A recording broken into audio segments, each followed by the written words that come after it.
This young soldier walked into Judge Judy's courtroom looking completely calm. Shoulders straight, uniform perfectly pressed, eyes locked forward like he had trained himself never to break. But less than 20 minutes later, the entire courtroom fell silent after Judge Judy discovered the one promise he had been hiding for years. The courtroom was louder than usual that morning. People whispered before cameras even started rolling. Not because the case looked important. Actually, at first glance, it looked small, civil, almost forgettable, a money dispute. That's what everyone thought. One young soldier, being sued by his former landlord over unpaid damages and missing rent. Nothing extraordinary, at least. That's how it appeared on paper. But here's the thing about Judge Judy's courtroom. Sometimes the smallest cases hide the deepest stories. And this one carried a kind of emotional weight nobody saw coming, especially not Judge Judy herself. The young man standing at the defendant's table introduced himself as Marcus Hale, 24 years old. Recently returned from overseas deployment, thin frame, buzz-cut hair, military posture so rigid it almost looked unnatural. But what stood out most was his expressions, calm, too calm. And psychologically, that matters, because people under financial pressure usually show visible anxiety, restlessness, defensiveness, frustration. But Marcus, he looked emotionally locked down, the kind of emotional control soldiers sometimes develop after trauma, and Judge Judy noticed it immediately. "You're very serious for someone your age," she said while adjusting her glasses. Marcus nodded once. "Yes, Mom." Short answer, no emotion, no explanation. Judge Judy leaned back slightly. That tiny movement mattered, because viewers who watch courtroom psychology carefully know something. Judge Judy becomes suspicious when someone seems emotionally unavailable. Not because she thinks they're guilty, because emotionally guarded people usually hide something painful. Across from Marcus sat the plaintiff, a middle-aged landlord named Richard Vance, expensive watch, sharp gray suit, confident posture, the kind of man who clearly rehearsed his arguments before entering court, and within seconds, people online would start disliking him. Not because of what he said first, because of how he said it. "He destroyed my property and disappeared without paying," Richard said immediately. Notice the wording, died, not damaged.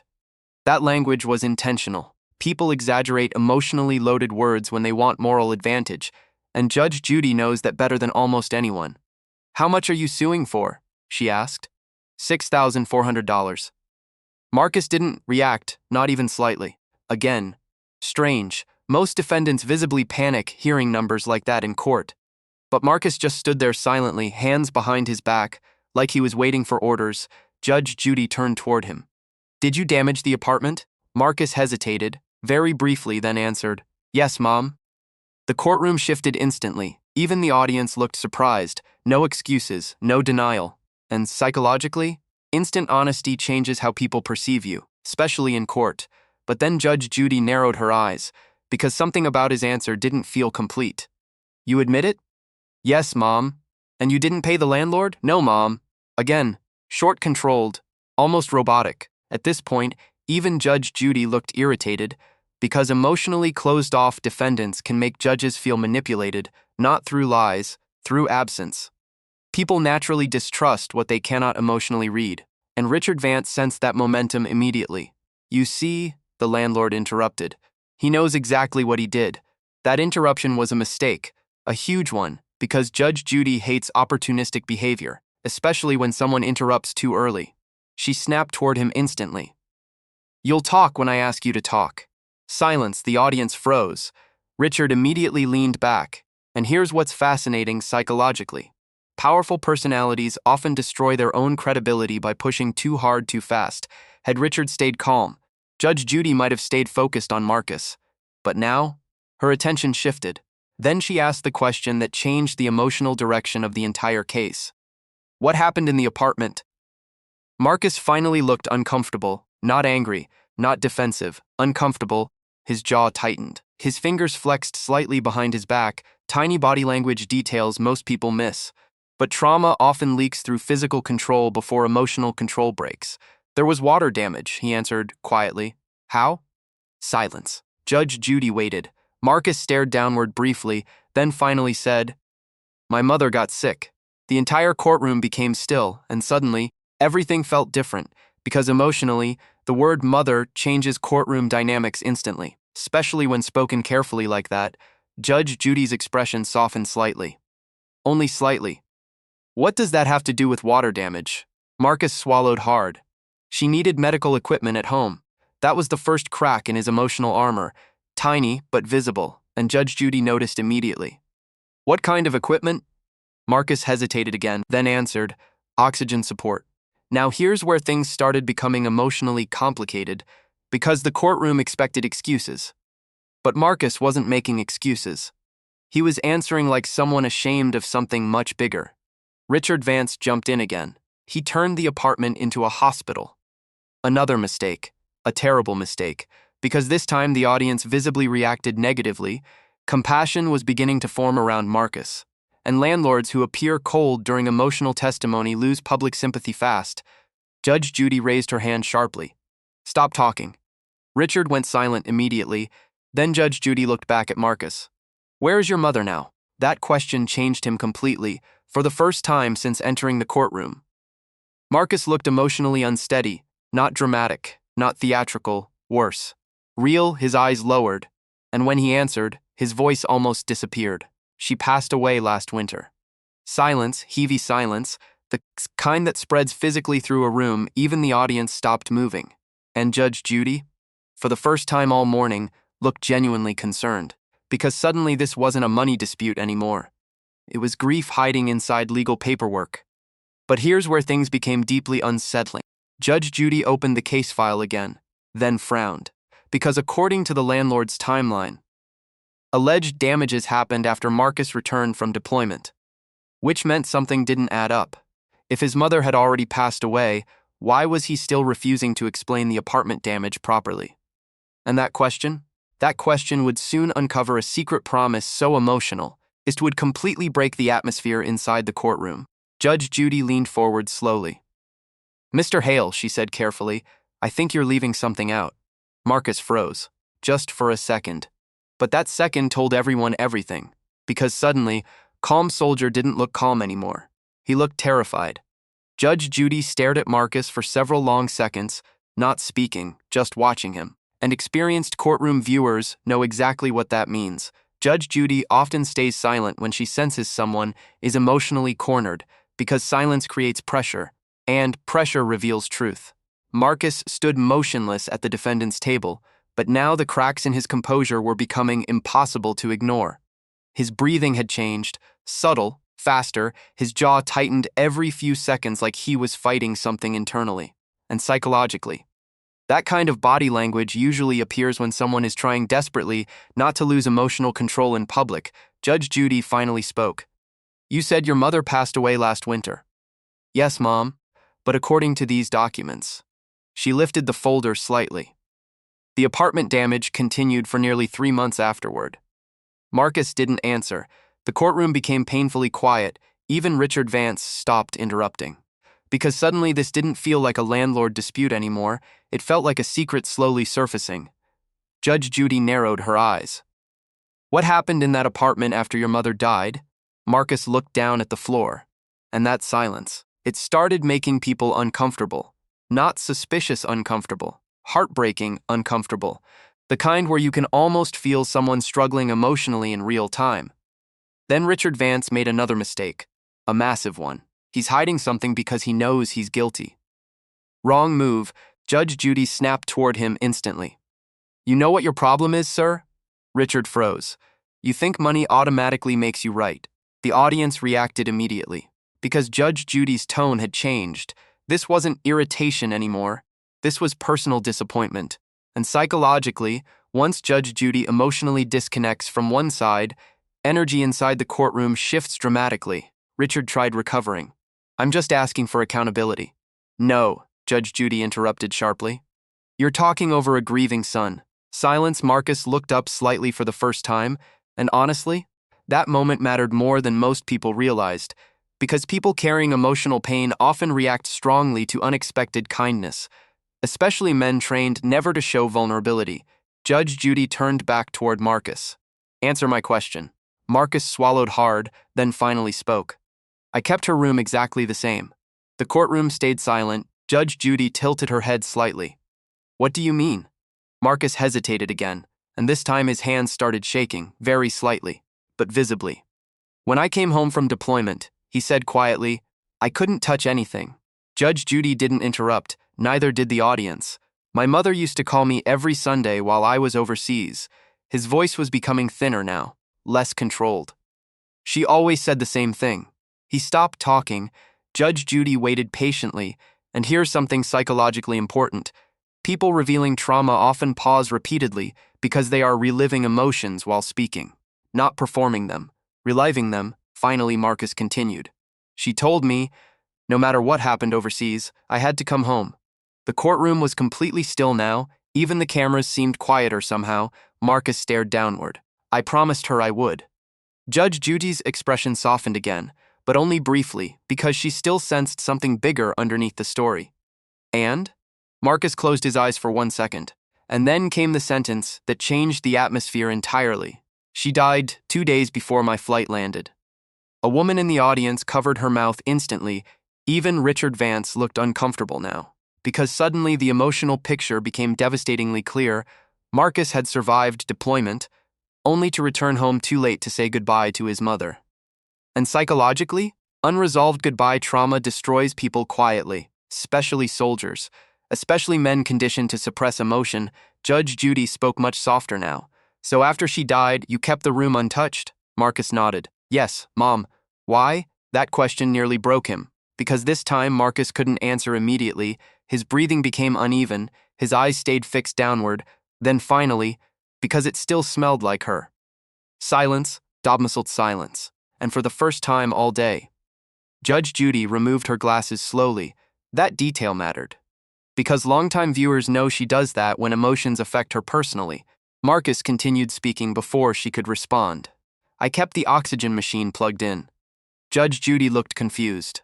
Why would you do that? Marcus answered, almost in a whisper. Because turning it off felt like losing her again. And there it was. The emotional truth hiding beneath the entire case. The water damage, the unpaid rent, the ruined apartment, none of it came from recklessness. It came from grief, crippling grief. The oxygen equipment had leaked slowly over time after his mother's death, and Marcus couldn't emotionally bring himself to enter the room long enough to deal with it. Now here's where things became psychologically devastating. Trauma avoidance often looks irrational to outsiders. People ask, why didn't he just fix it? But grief doesn't operate logically, especially unresolved grief mixed with survivor's guilt. Marcus wasn't avoiding a machine. He was avoiding acceptance. Judge Judy leaned back silently, and for several seconds, nobody spoke. Then Richard Vance did something that instantly turned the courtroom against him completely. He sighed dramatically and muttered, "That's still not my fault." The audience reacted audibly. Several people actually gasped, because emotionally, that statement sounded unbelievably cold, and Richard clearly realized too late how terrible it sounded. Judge Judy turned toward him slowly, dangerously slowly. You know something, sir? Richard tried speaking, but she cut him off immediately. No, be quiet, that tone. It changed everything, because now the courtroom no longer viewed Marcus as a careless tenant.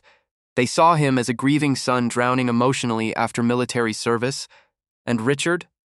He now looked like the man trying to profit from that pain. But then, something unexpected happened. Judge Judy looked back down at the paperwork, and her expression changed again, this time not emotional. Confused, she flipped through several pages quickly, then looked directly at Marcus. Wait a minute. The courtroom froze instantly, because her tone had changed completely. Sharp focuses. Judge Judy held up a document. This says you tried to make partial payments every month. Richard Vance immediately stiffened. Marcus nodded quietly. Yes, Mom. Judge Judy looked toward the landlord. You told this court he stopped communicating entirely. Richard shifted uncomfortably. He still owed money. That's not what I asked you. The tension inside the courtroom exploded again, because now the issue wasn't just grief, it was honesty. And Judge Judy hates dishonesty more than almost anything. She scanned another document, then her eyes narrowed sharply. Oh, now this is interesting. Richard Vance's face changed instantly. Panic, real panic. Judge Judy lifted another paper slowly. This email, she paused, changes this entire case. Marcus looked confused, Richard looked terrified, and suddenly, courtroom realized the landlord had been hiding something too. Judge Judy kept staring at the email for several seconds, long enough to make the entire courtroom nervous. And when she finally looked up, her expression had completely changed. Not sympathy, not frustration, disappointment, the dangerous kind. Because Judge Judy becomes most aggressive when she realizes someone tried manipulating the court emotionally, she slowly removed her glasses, then looked directly at Richard Vance. "You lied to me." The courtroom erupted instantly. Richard's face lost color. "No, Your Honor. Don't start." Sharp, cold, controlled. That tone alone made people in the audience sit straighter, because everyone suddenly understood something important. The case was no longer going the way the landlord expected. Judge Judy lifted the printed email higher. "This email says Mr. Hale contacted you repeatedly asking for more time after his mother died." Richard swallowed visibly. Now here's what made this moment psychologically devastating. Earlier, Richard had tried presenting Marcus as irresponsible and dishonest, but hidden documents destroy narrative credibility instantly. Once a judge catches someone selectively hiding information, everything else they say becomes suspicious. Judge Judy continued reading aloud. "I just need until my military assistance clears. I promise I'm trying." The courtroom stayed completely silent. Marcus looked stunned, almost confused that the email was even being discussed, which told viewers something crucial psychologically. He genuinely believed nobody cared enough to read his side carefully. Judge Judy looked at Richard again. "You told me he disappeared." Richard shifted uncomfortably. He stopped responding eventually. "But not before begging you for help." That sentence hit hard, really hard, because emotionally, begging for help reframes everything. And Richard knew it. You could actually see him recalculating in real trying to regain control, trying to sound reasonable again. That still doesn't excuse the damages. Wrong move? Agon. Because he kept returning to money while the courtroom remained emotionally focused on grief. And emotionally disconnected arguments fail badly in cases like this. Judge Judy leaned forward. "You know what bothers me?" Richard stayed silent. "You had a deployed soldier caring for a dying mother." She tapped the documents sharply. "And your concern was replacing drywall." The audience reacted immediately. A woman in the back whispered, "Oh my God." Marcus looked down again, clearly uncomfortable with the attention. And that detail mattered too, because genuine grief often rejects sympathy rather than seeking it. He didn't look victorious. He looked ashamed. Then Judge Judy asked the question nobody expected. "Mr. Hale, why didn't you ask anyone for help?" Marcus hesitated, then gave an answer that emotionally shattered the room. "Soldiers aren't supposed to." And there it was, the emotional core hiding underneath everything, not just grief, conditioning, military emotional suppression. The belief that asking for help equals weakness. Psychologically, that mindset destroys thousands of veterans quietly after returning home.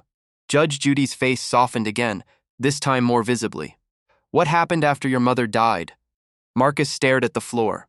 "I stopped sleeping." His voice sounded distant now, like someone replaying memories internally. "I kept hearing her oxygen machine at night, even after it was unplugged." Several people in the audience looked emotional immediately, because grief hallucinations after loss are more common than people realize, especially after intense caregiving trauma.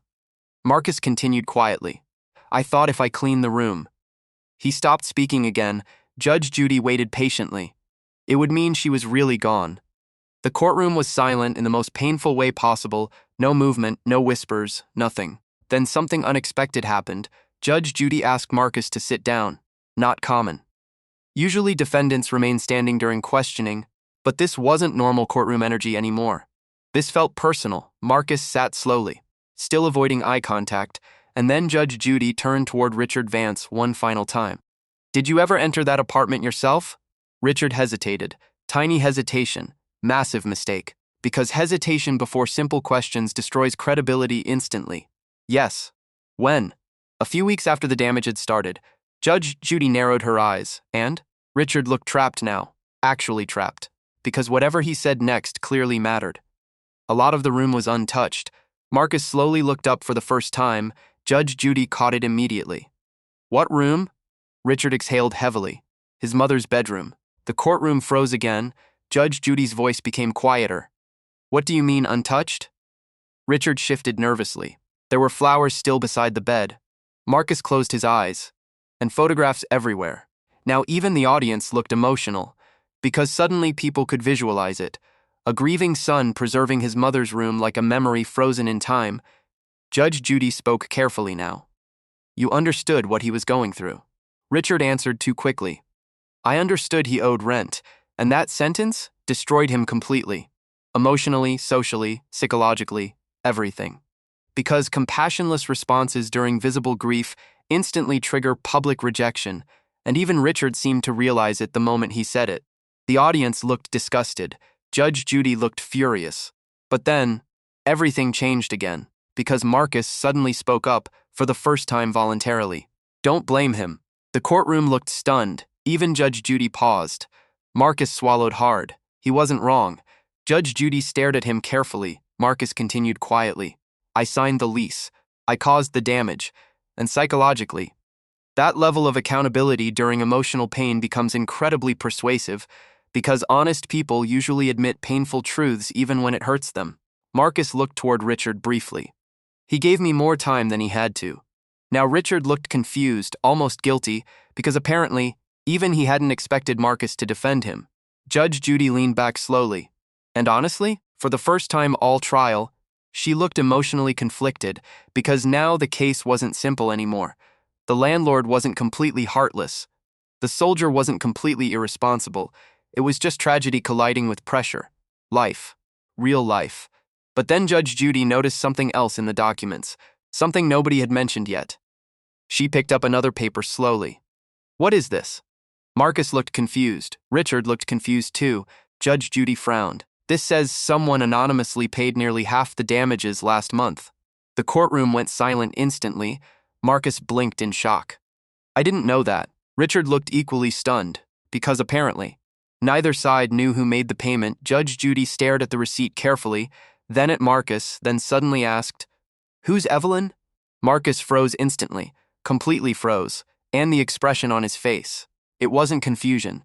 It was heartbreak, pure heartbreak, because somehow, Judge Judy had just uncovered the name connected to the secret promise Marcus had been hiding since the beginning.